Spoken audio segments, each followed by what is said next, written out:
سورہ یاسین پڑھو گے تو بے پناہ برکتیں اس کے دامن میں رکھی ہوئی. اسی طرح سورہ اخلاص صرف 3 مرتبہ پڑھیں گے تو پورے قرآن پڑھنے کا ثواب نصیب کر دیے. اللہ کی رحمتوں سے کوئی بعید نہیں کہ آج کی یہ نورانی مجلس بھی قبول کر لی جائے اور اللہ فرشتوں سے فرمائے دیکھو صدیاں بیت گئی، 1500 برس کا عرصہ گزر گیا اور یہ آج بھی بیٹھ کے اس نعمت کا شکرانہ ادا کر رہے ہیں. باقی جہاں تک حضور کی صورت میں اللہ کی عطا کے شکرانے کا حق ہے تو ساری زندگی بھی حضور کا میلاد مناتے رہیں، حق کے شکر ادا نہ ہو. ہمارے بدن پہ اتنے بال نہیں ہیں جتنے رسول اللہ کے احسانات ہیں.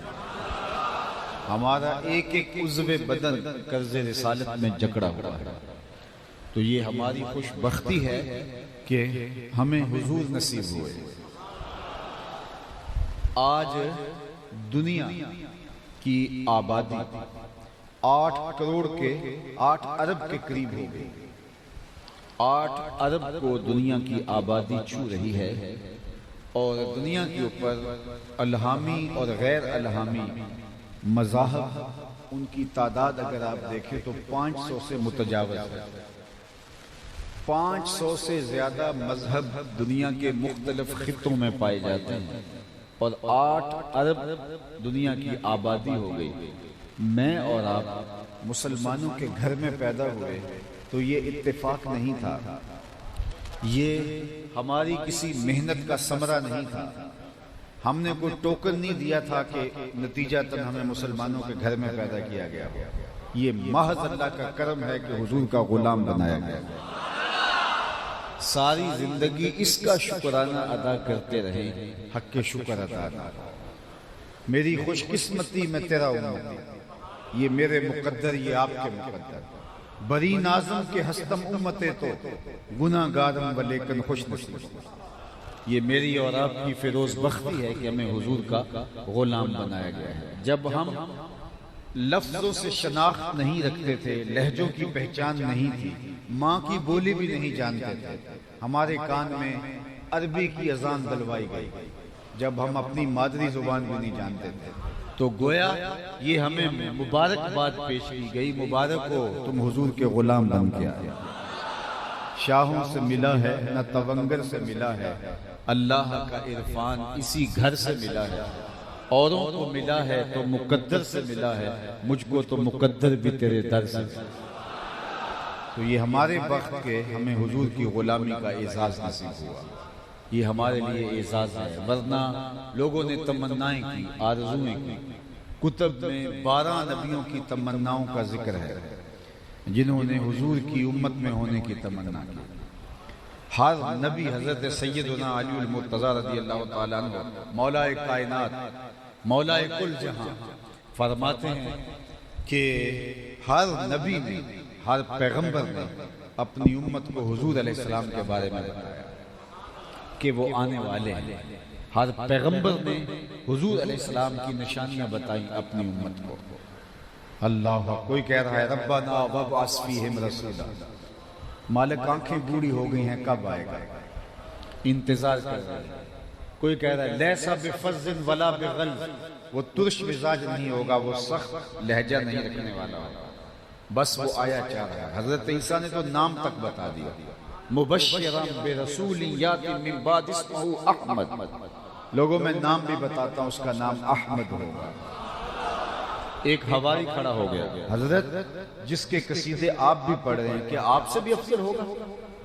تو حضرت عیسیٰ نے کیا جواب دیا؟ فرمایا افضل ہونے کی بات پوچھتے ہو؟ وہ تو اتنی عظمتوں کا حامل ہے، اگر اس کے نالین کے تسمے کھولنے کی سعادت ابن مریم کو مل جائے تو یہ بھی مقدر کی بات ہے، یہ بھی بخت کی بات ہے کہ اس کے نالین کے تسمے کھولنے کی سعادت پاؤں.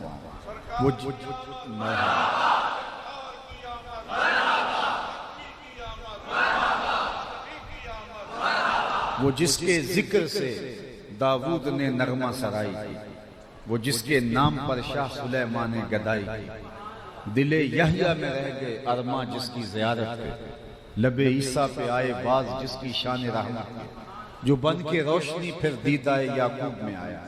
جسے یوسف نے اپنے حسن کی نئے رنگ میں پایا، نہ دانم آنگلے خنداں چے رنگو بودارن کہ مرغے ہر چمن آرزوے ادارن۔ ہر کوئی اسی تمنا میں بیٹھا ہے کہ کاش کہ ان کا دیدار ہو۔ بحیرہ راہب سے پوچھ لیجئے، وہ راستے میں کلی ڈال کے بیٹھ گیا۔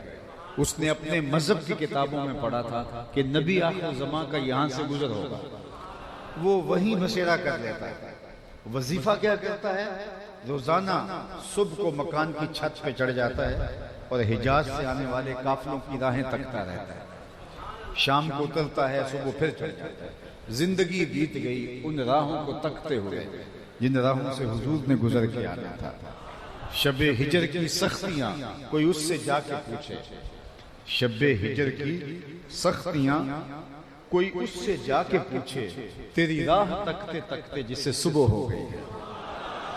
زندگی بیت گئی، پھر ایک دن مقدر جاگتے ہیں اور حجاز کی جانب سے جو قافلہ آ رہا ہے اس نے کیا دیکھا کہ درخت بھی سجدہ ریز ہو رہے، تو جلدی سے آج نیچے اتر آتا ہے اور اپنے ماننے والوں کو کہتا ہے اس آنے والے قافلے کا کھانا تیار کر۔ وہ بھی حیرت زدہ تھے کہ قافلے آتے ہیں گزر جاتے ہیں، یہ کبھی آنکھ اٹھا کر کبھی نہیں دیکھتا، اور آج ان کی دعوت اپنے ذمہ لی جا رہی ہے۔ خیر کھانا تیار ہو گیا، اتنے میں قافلہ بھی پہنچایا۔ قافلے والوں کو کہا کہ آج تمہارا کھانا ہمارے ہاں۔ اللہ کے محبوب علیہ السلام کی عمر مبارک 12 برس تھی۔ حضور کو اونٹوں کی رکھوالی پر چھوڑ کر خود کھانا کھانے آ گئے، اور وہ مجمع میں ڈھونڈتا پھرتا ہے جس طرح کسی کی تلاش ہو، اور پھر پوچھتا ہے کہ کوئی تمہارا شخص رہ تو نہیں گیا؟ تو کہا 12 سال کا ایک بچہ ہے، اس کو ہم اپنے سامان کے پاس چھوڑا ہے۔ تو اس نے پھر جو کہا، میرے والد گرامی رحمۃ اللہ تعالی علیہ یہاں اپنے لہجے میں اس کا ترجمہ کیا کرتے تھے کہ بحیرہ راہب نے کہا کیسی بارات ہے جو دولہے کو چھوڑ آئی ہے؟ تم تو پہلے بھی گزرتے تھے، تمہیں کون پوچھتا تھا؟ آج تمہیں جو کھانا دیا جا رہا ہے، باراتیوں دولہا لے کر آؤ پھر تمہیں کھانا ملے گا۔ اور جب حضور کو لایا گیا تو حضور کا ہاتھ پکڑ کے کہتا ہے ھذا سید العالمین، یہ تمام جہانوں کا سردار ہے۔ اللہ اس کو اللہ رحمت بنا کے مبعوث فرمائے۔ نستورہ وہاں شام میں بیٹھا ہوا اور وہ حضور کی راہیں تک رہا۔ حضرت سلمان فارسی کی کہانی سن، صحابہ میں سب سے زیادہ لمبی عمر حضرت سلمان فارسی نے پائی، ایک روایت کے مطابق 350 سال، لیکن جو کم سے کم کی روایت ہے وہ 250 برس ہے۔ ایک مجوسی کے بیٹے تھے اور ایران کے رہنے والے تھے، فارس کے رہنے والے تھے، اور اپنے باغوں میں سیر کے لیے جایا کرتے تھے۔ راستے میں ایک فقیر کا کٹیا تھا اور وہ نصرانی تھا، راہب تھا، تو ان کا وہاں ٹھہرنا رکنا معمول بن گیا۔ اس کی باتوں میں انہیں خوشبو لگی تو رکنے لگے، تو باپ کو پتہ چلا تو اس نے کہا ہم مجوسی ہوتے ہیں، ہم ان کے پاس نہیں رک سکتے۔ باپ نے منع کیا لیکن سلمان فارسی نہ رکے تو باپ نے گھر سے نکال دیا۔ یہ بھی حق کی تلاش اور حق کی طلب میں سرگرداں تھے تو یہ شہر چھوڑ کے چلے گئے۔ ایک پادری ملا، اس کی صحبت میں رہنے لگے اور اس کی باتوں میں انہیں بہت خوشبو آئی اور ایک عمر گزار دی اس کی خدمت میں۔ ایک دن اس نے تنہائی میں بلایا اور بلا کے کہا کہ تو نے میری بہت خدمت کی ہے، میرا وقت آخر آ گیا ہے، میری تدفین کے بعد تو غموریہ چلے جا، وہاں کا جو راہب ہے وہ خدا رسیدہ ہے، تمہیں کوئی خیر مل جائے گا۔ کہتے ہیں وہ انتقال کر گیا، میں نے تدفین کی اور غموریہ کا راستہ لیا، جس نشانی کا اس نے پادری مجھے بتایا تھا وہ مل گیا۔ واقعی اس کی صحبت میں مجھے بہت خیر ملی اور میں نے بہت کچھ سیکھا اور ایک عمر گزار دی اس کی صحبت میں۔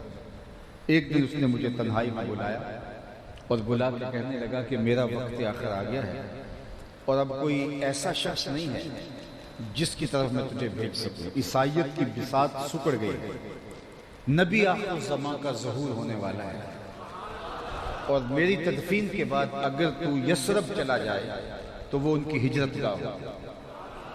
کہتے ہیں میں نے اس کو کہا کہ پہلے میں گھر سے نکالا گیا، پھر اس پادری کے پاس رہا، پھر عمر تمہارے پاس گزاری، اب مجھے یثرب بھیج رہے ہو تو کوئی ایسا شخص نہ ہو جو دعویٰ کرے اور میں جو ہے اس کو قبول کر لوں اور میری زندگی برباد ہو جائے. مجھے پھر کوئی پکی نشانیاں بتاؤ تاکہ میں اس نبی آخر زمان تک پہنچ جاؤں. تو اس پادری نے جو غموریہ میں تھا سلمان فارسی کو 3 نشانیاں بتائیں. کہ ایک تو وہ صدقہ نہیں لے گا، دوسرا ہدیہ رد نہیں کرے گا، تیسرا اس کے 2 کندھوں کے درمیان مہر نبوت ہو.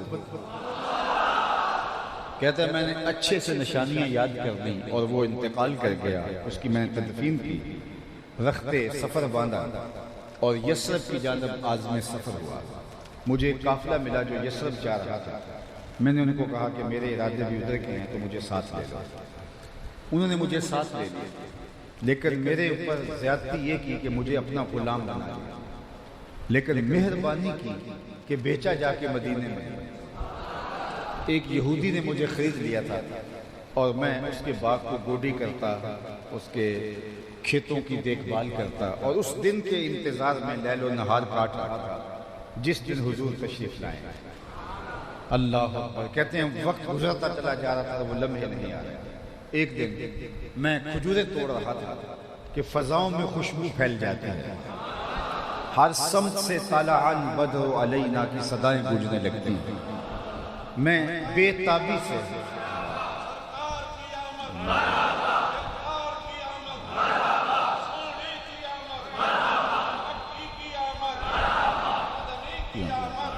کہتے ہیں میں بے تابی کے ساتھ انہی لمحوں کا منتظر تھا. تو میں نے اوپر سے چھلانگ لگا دی اور دوڑنے لگا. میرا آقا سمجھا کہ غلام بھاگ گیا تو اس نے دوڑ کے مجھے پکڑ لیا. تو میں نے اس کو کہا میں بھاگا نہیں ہوں، یہ جسم تیرا ہی غلام ہے لیکن دل نوکر کسی اور کا ہے. میں صدقے کی کچھ کھجوریں اپنے ساتھ لے لی تھی، جا کے حضور کو پیش کی. تو آقا کریم نے فرمایا ہم پیغمبر صدقہ نہیں لیتے. کہا کہ حضور کا چہرہ بھی بتا رہا تھا کہ یہ وہی ہے اور ایک نشانی بھی پوری ہو گئی، لیکن میں بھی در بدری کی خاک چھانی تھی. میں بھی چاہتا تھا نشانیاں پوری ہو ہی لیں تو پھر مانوں گا. پھر کچھ دن ڈال کے پھر گیا اور میں ہدیے کی نیت سے کھجوریں اٹھائیں اور جا کے پیش کی. فرمایا ہاں ہم ہدیہ قبول کر لیتے ہیں. کہا تیسری نشانی اس کو دیکھنے کا موقع نہیں مل رہا تھا کہ 2 کندھوں کے درمیان مہر نبوت ہے. میں بہت آنا جانا رکھا لیکن اس کا موقع دستیاب نہیں ہوا. ایک دن حضور چلتے چلتے میرے باغ کی طرف آ نکلے اور آقا کریم نے قمیض اتاری ہوئی تھی اور اپنے کندھے کے اوپر چادر یوں رکھی ہوئی تھی اور ہوا چل رہی تھی اور میں پیچھے پیچھے ہوتا تھا. میری آرزو یہ تھی کوئی ہوا کا تیز جھونکا آئے اور چادر ہٹ جائے اور میں مہر نبوت دیکھ لوں. حضور میرے ارادہ قلب سے آگاہ ہوئے. فَأَلْقَى إِلَيَّ رِدَاءَهُ. حضور نے چادر اتار کے میری جانب پھینکی اور پھر کمر کو خم دے کے میری جانب کرتے ہوئے فرمایا انظر الی ما امرت بہ. اس پادری نے جو بتایا تھا دیکھ لے. کہا میں نے دیکھا حضور کے دونوں کندھوں کے درمیان مہر نبوت. پھر لبوں پہ کلمے جاری ہو گئے.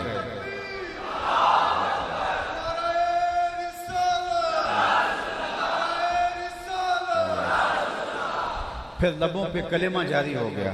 حضور کی غلامی میں آ گیا. اللہ اکبر.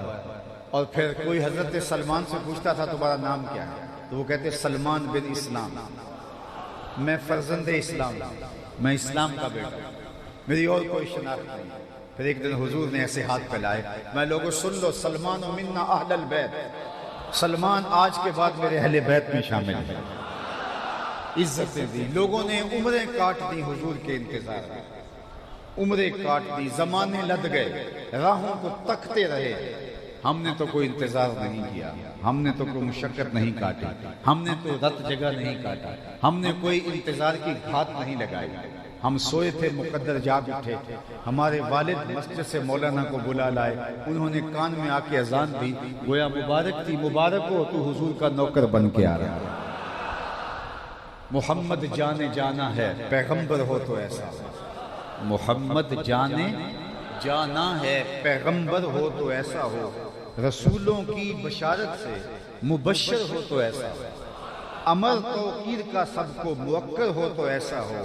کیا ہم کو غلام ان کا مقدر ہو تو ایسا. یہ میری اور آپ کی خوش بختی، یہ یاد نہیں، یہ میری اور آپ کی فیروز بختی ہے کہ ہمیں حضور کی غلامی کا شرف اور اعزاز نصیب ہوا. عالی مرتبت سامعین، یہ وہ اعزاز ہے جس کے لیے میں نے عرض کیا 12 نبیوں نے آرزویں کی. ابن اساکر نے طویل حدیث روایت کی کہ حضرت موسیٰ پر جب الواح تورات کا نزول ہوا تو انہوں نے اس کا مطالعہ کیا تو اللہ کی بارگاہ میں 9 سوال کیے. اللہم انی اجد فی الالواح امتا ہم السابقون الاولون فاجعلها امتی قال تلک امت احمد. مالک میں نے الواح تورات میں ایک ایسی امت کا تذکرہ پڑھا ہے جو آئے گی تو بعد میں، لیکن شرف و عظمت کے اعتبار سے پہلے نمبر پہ ہو. بعد میں آنا ان کے شرف میں کمی کا باعث نہیں ہو. کبھی آپ نے یہ فوجیوں کو ٹریننگ دیتے ہوئے دیکھا ہو تو وہ ان کا جو کمانڈر ہوتا ہے وہ لیفٹ رائٹ کروا رہا ہوتا ہے، پھر جب دوبارہ بارکوں میں بلانا ہوتا ہے تو وہ کہتا ہے اباؤٹ ٹرن، تو وہ چکر کاٹ کے نہیں آتے، انہی قدموں پہ پھر جاتے ہیں. تو جو سب سے پیچھے والا ہوتا ہے جب واپس آ رہے ہوتے ہیں تو سب سے آگے والا ہو جاتا ہے. اللہ نے جب امتوں کو بھیجا تو سب سے آخر میں امت مصطفیہ علی صاحب الصلوات کو بھیجا، اور جب جنت کے دروازے کھول کے ٹرن اباؤٹ کہے گا سب سے آگے امت مصطفیٰ. فاجعلها امتی، اللہ وہ امت میری امت کر دے. قال تلک امت احمد، کہا یہ تو میرے پیارے احمد کی امت. پھر کہا اللہم زندہ باد.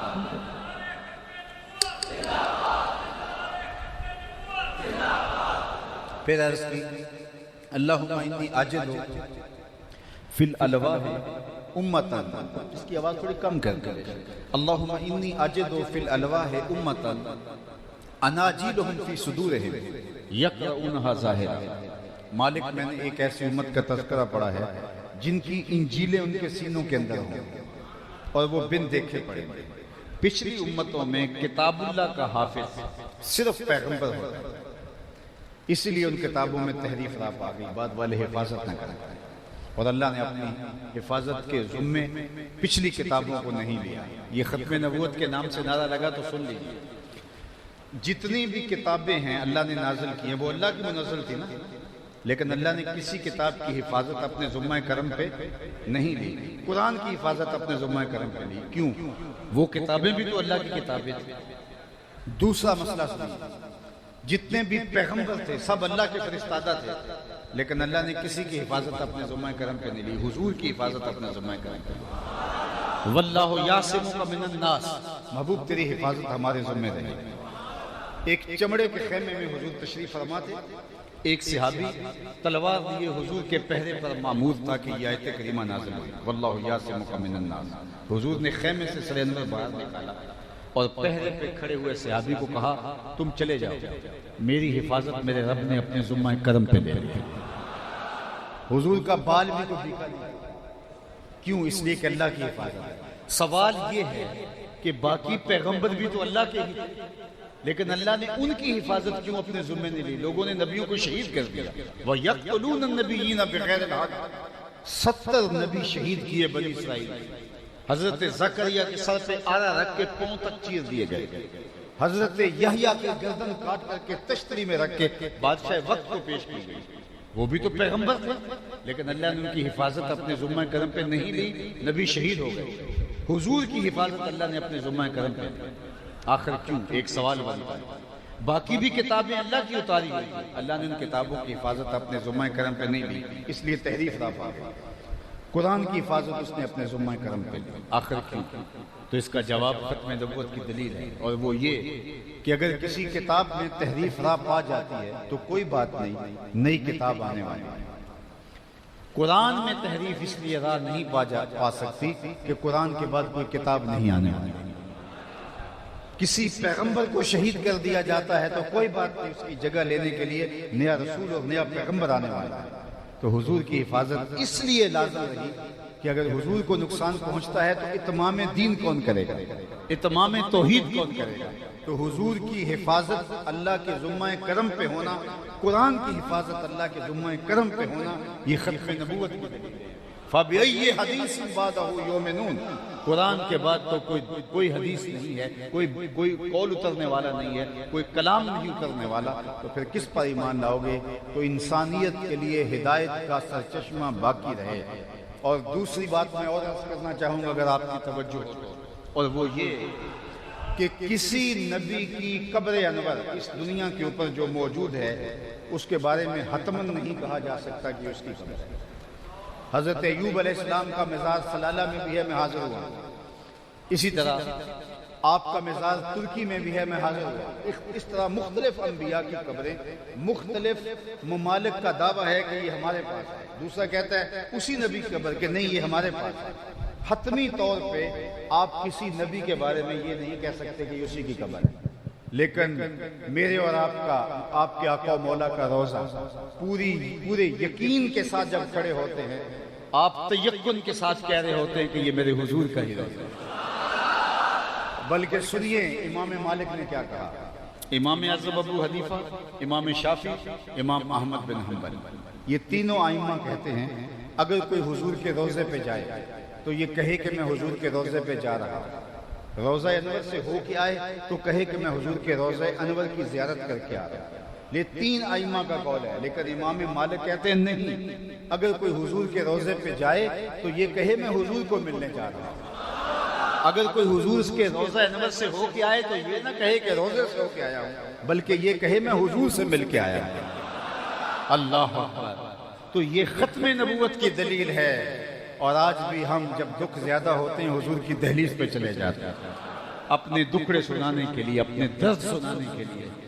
تو اللہ جل شانہ نے اس قرآن کی حفاظت کی کہ اس کو سینوں میں محفوظ کیا۔ 7 سال کا بچہ ہے، پورا قرآن سینے میں موجود۔ تو کہا مالک ایک ایسی امت کا تذکرہ پڑھ رہا ہوں، اناجیلہم فی صدورہم یقرؤونہا ظاہرا فجعلھا امتی قال تلک امت احمد، کہا یہ تو میرے پیارے احمد کی امت ہے۔ حدیث بہت طویل ہے، 9 سوال ہے، جب ہر سوال کے جواب میں یہی تلک امت احمد، تلک امت احمد، حضرت موسیٰ نے عرض کیا اللہم اجعلنی من امت احمد، اللہ اس امت کو میری امت نہیں بناتا تو مجھے اس نبی کی امت سے بنا دے۔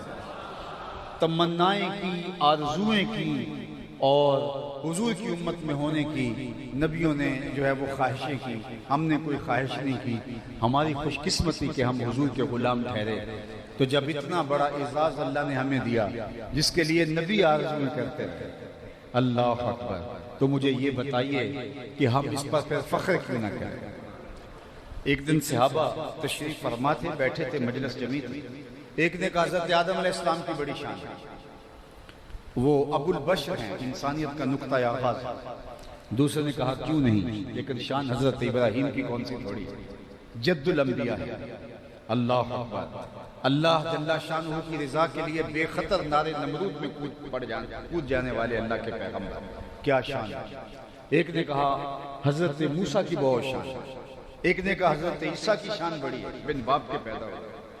یہاں تک بات پہنچی تھی کہ حجرہ انور سے نکل کے حضور بھی تشریف لے آئے اور فرمایا کہ قد سمعت کلامکم وعجبکم، اے صحابہ تمہارا کلام بھی سنا اور خوشی سے تعجب کا اظہار کرتے بھی میں نے سنا۔ تم نے کہا کہ آدم علیہ السلام کی بڑی شان ہے، ہوا کذالک، وہ ایسے ہی، ہوا صفی اللہ، وہ اللہ تعالیٰ کا انتخاب ہے۔ اللہ، تم نے کہا نوح علیہ السلام کی بڑی شان ہے، ایسے ہی ہے، وہ نجی اللہ ہے۔ تم نے کہا ابراہیم علیہ السلام کی بڑی شان ہے، وہ ہوا خلیل اللہ، وہ اللہ کے خلیل ہیں۔ تم نے کہا حضرت موسیٰ کی بڑی شان ہے، ہوا کلیم اللہ، وہ اللہ کے کلیم ہے، سرطول خدا سے کلام فرمانے والے ہیں۔ تم نے کہا کہ حضرت عیسیٰ کی بڑی شان ہے، ہوا کلمۃ اللہ و روح، وہ کلمۃ اللہ ہے اور اللہ کی روح ہیں۔ پھر اس کے بعد اللہ کے محبوب نے فرمایا الا وانا حبیب اللہ، سن لو میں اللہ کا حبیب، اور فرمایا لواء الحمد میرے ہاتھ میں ہوگا، قیامت کے دن حمد کا جھنڈا میرے ہاتھ میں ہوگا۔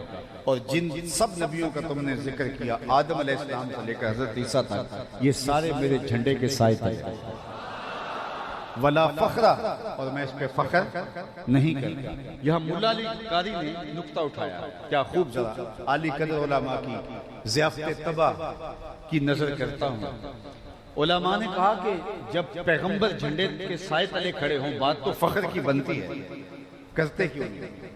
جس کے حسن کے چراغ سے مصر کے بازار میں جلتے ہوئے سارے چراغ بجھ جاتے ہیں اور مہوش اپنی انگلیاں کاٹ لیتے ہیں، وہ جھنڈے کے سائے تلے کھڑا ہو، بات تو فخر کی بنتی ہے نا۔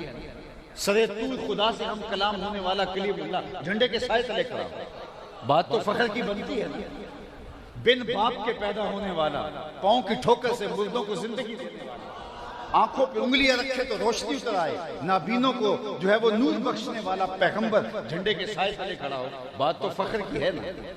حضرت عیسیٰ بیٹے کی گردن پہ، حضرت ابراہیم بیٹے کی گردن پہ چھری رکھ دینے والے رب کی رضا کے لیے جھنڈے کے سائے تلے کھڑے ہوں، بات تو فخر کی ہے نا۔ کہا بلا فخرہ میں نہیں کرتا، تو مولا علی قاری کہتے ہیں جب بات فخر کی ہے تو کرتے کیوں نہیں؟ تو پھر خود ہی جواب دیا کہ حضور فخر کیوں کرے، یہ فخر کرے جنہیں حضور کے جھنڈے کا سایہ مل گیا۔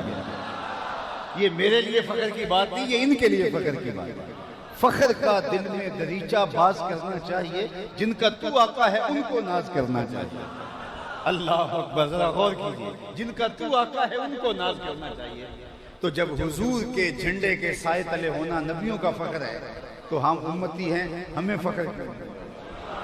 اور اگر آپ کے لطیف ذوق کو میں مہمیز لگاؤں تو ایک خوبصورت بات آپ کے سامنے رکھنا چاہتا ہوں۔ یار ہم تو امتی ہیں، ہم تو فخر کرے ہی کرے۔ نبیوں کو حضور کے جھنڈے کا سایہ ملا، وہ تو فخر کرے ہی کرے، لیکن ذرا قرآن کے ورقے تو کھولو۔ قرآن کہتا ہے فلا وربک، محبوب مجھے تیرے رب کی قسم، رب رب ہو کے اس بات پہ ناز کر رہا ہے میں محمد کا رب۔ اللہ اکبر، رب رب ہو فلا وربک، مجھے تیرے رب، یہ نہیں کہا مجھے شمس و قمر کی قسم، مجھے زمین و آسمان کی قسم، مجھے عرش الہی کی قسم، مجھے کعبۃ اللہ کی قسم، مجھے کائنات کے ارض و سماوات کی قسم۔ کہا نہیں، بلکہ یہ بھی نہیں کہا مجھے میری قسم، کہا مجھے تیرا ہونے کی قسم، فلا وربک، مجھے تیرا ہونے کی قسم۔ حضرت رابعہ بصریہ نے ایک جملہ کہا کہ اللہ کی محبت کا وفور اتنا ہے کہ اس وفور میں میں کسی اور کی محبت کی جگہ نہیں پاتی، بلکہ ذات رسالت مآب صلی اللہ علیہ وسلم کی محبت کی گنجائش بھی نہیں رہی کہ اس قدر اللہ کی محبت کا غلبہ میرے اوپر آ گیا۔ حضرت شیخ احمد مجدد الفسانی علیہ رحمہ فرماتے ہیں رابعہ بصریہ کا یہ جملہ کلمہ شکریہ ہے، حالت شکر میں کہا ہے، ادھر جاتے ہوئے کہا ہے، لیکن کہا میں صاحب میں کہہ رہا ہوں، ہوش میں کہہ رہا ہوں، اور جاتے ہوئے نہیں وہاں سے آ کے کہہ رہا ہوں۔ انہوں نے تو کہا تھا کہ وفور محبت اس قدر ہے ذات باری کا کہ کسی کی گنجائش نہیں، لیکن شیخ احمد کہتے ہیں میں کھلی آنکھوں سے، میں پورے ہوش میں کہہ رہا ہوں من خدا را ازاں پرستم کہ او رب محمد، کہ لوگوں میں تو خدا کو بھی خدا اس لیے مانا ہے کہ وہ محمد کا رب ہے۔ اور میرے امام بھی بولے فیض پہنچایا رضا احمد پاک کا، ورنہ ہم کیا جانتے خدا کون ہے۔ خدا تک رسائی ملی تو حضور کی چوکھٹ، اگر یہ درد نہ ملتا تو کیسے خدا تک ہم پہنچ پاتے؟ جو خیال میں آتا نہیں، سوچوں میں سماتا نہیں، نہ چھوا جائے، نہ پکڑا جائے، نہ دیکھا جائے، نہ سونگا جائے، نہ تصور میں آئے، نہ گمان میں آئے، نہ خیال میں آئے، نہ عقل و خرد کے دائروں میں آئے، تو اس پر یقین کیسے ہوا؟ اور یقین اتنا اللہ پر جس کو دیکھا نہیں، جس کو چھوا نہیں، جس سے کلام نہیں ہوا، جس کو سوچا بھی نہیں جا سکتا، سمجھا بھی نہیں جا سکتا، تولا بھی نہیں جا سکتا، ناپا بھی نہیں جا سکتا، خیال اور تصور کی حدود سے بھی بھرا ہے، لیکن کڑکتی دوپہر، برستی گرمی اور بدن گرمی سے چور، ٹھنڈا پانی دستیاب، دروازے مکفل، لیکن ایک گھونٹ بھی حلق سے نیچے نہیں اتارتے کہ میں نے روزہ رکھا اور میرا اللہ مجھ کو دیکھ رہا ہے۔ اس ذات پر اتنا پختہ یقین کیسے ہوا، اتنا تیقن کیسے ہوا جس کو دیکھا بھی نہیں ہے، جس کو سوچا بھی نہیں جا سکتا، جس کو سمجھا بھی نہیں جا سکتا، جو حدود عقل سے ورا ہے۔ اکبر الہ آبادی نے کہا تھا تو دل میں تو آتا ہے سمجھ میں نہیں آتا، تو دل میں تو آتا ہے سمجھ میں نہیں آتا، میں جان گیا بس تیری پہچان یہی ہے۔ اتنا پختہ یقین اس ذات پر حاصل کیسے ہوا؟ تو ایک صحابی سے پوچھتے ہیں، حضرت خزیمہ بن ثابت انصاری سے پوچھتے ہیں، علا نامی سوا نامی ایک شخص سے حضور نے گھوڑے کا سودا کر دیا، حضور قیمت لینے گھر گئے تو کسی نے زیادہ پیسوں کا لالچ دیا تو وہ مکر گیا، حضور قیمت دے کے اس کو جب گھوڑے کا مطالبہ کیا تو اس نے کہا میں نے آپ کو بیچا ہی نہیں. حضور کہیں میں نے خریدا ہے, ابھی سودا طے ہوا تھا, یہ لو قیمت اور گھوڑا مجھے دو. تو اس کو چونکہ زائد پیسوں کا لالچ مل گیا تھا, وہ مکر گیا. لوگوں کا ہجوم بھی بن گیا. تو ہجوم کا پریشر اپنا ہوتا ہے. اس نے کہا میں نے تو سمجھا تھا انکار کروں گا اور پتلی گلی سے نکل جاؤں گا, یہ تو ہجوم بن گیا.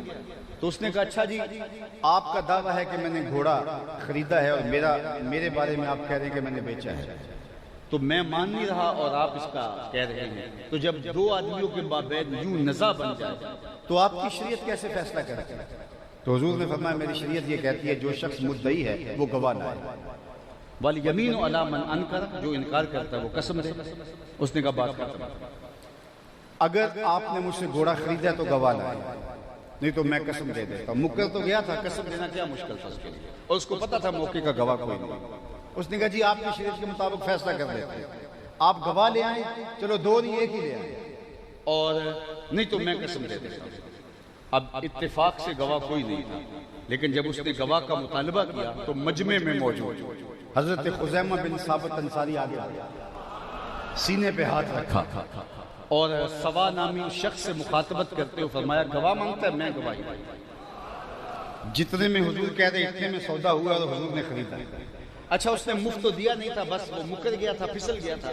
تو اس نے کہا جی ٹھیک ہے میرا مطالبہ پورا ہوا. گھوڑا حضور کو دیا اور پیسے تھام دیے. جب مجمع چھٹنے لگا, لوگ ہٹنے لگے, تو حضور نے حضرت خزیمہ کو بلایا. کہا خزیمہ بات بھی سچی, گواہی بھی سچی, مل گئی گواہی اور گھوڑا بھی مل گیا, لیکن تم نے گواہی کیسے دی؟ تم تو موقع پہ موجود ہی نہیں تھے. تو سنو حضرت خزیمہ نے کیا جواب دیا.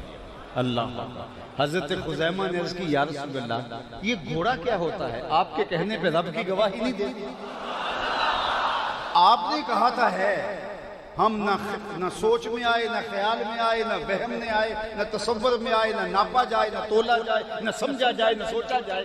آپ نے کہا ہے, ہم نے مان لیا, یہ گھوڑا کیا ہوتا ہے. تو حضور نے حضرت خزیمہ کا ہاتھ پکڑ کے فضا میں بلند کیا. جو لوگ جا رہے تھے, لوگوں رک جاؤ, کسی عدالت کچہری میں گواہ کی ضرورت ہو تو میری شریعت دو گواہ مانگو, لیکن جہاں میرا خزیمہ ہوگا وہاں ایک ہی گواہی دو کے قائم مقام ہے. فیض پہنچا اے رضا احمد پاک کا, ورنہ ہم کیا جانتے خدا کون ہے.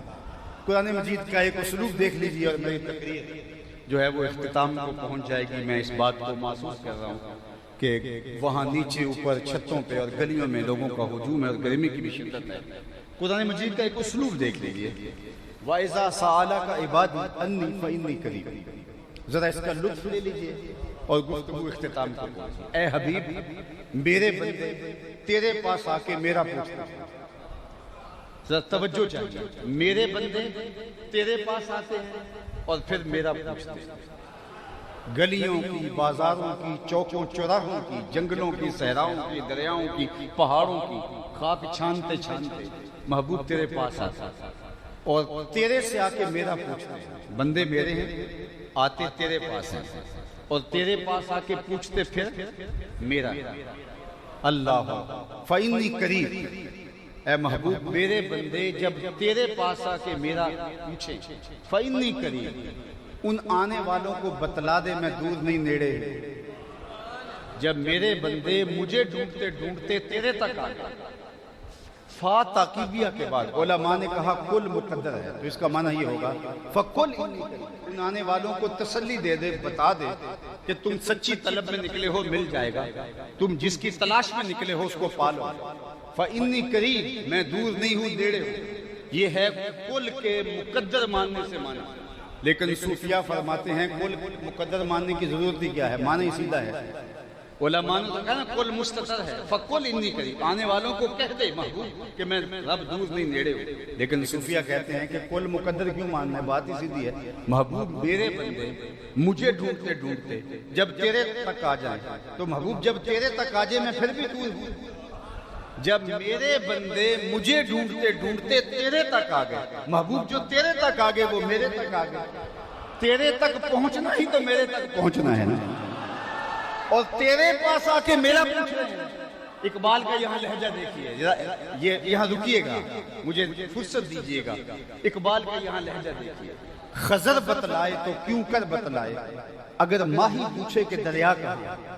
اقبال کہتے ہیں اگر مچھلی سمندر میں پانی میں چھلانگ لگائے کلکاریاں مارے پھر سر نکال کے پوچھے خضر سے کہ مجھے دریا کا پتہ بتاؤ، تو اقبال کہتے ہیں خضر بتلائے تو کیوں کر بتلائے، اگر ماہی پوچھے کہ دریا کہاں ہے، مچھلی چھلانگ لگا کے وہاں پانی میں پھر پوچھ رہی ہے میں دریا میں جانا ہے مجھے پتہ بتاؤ۔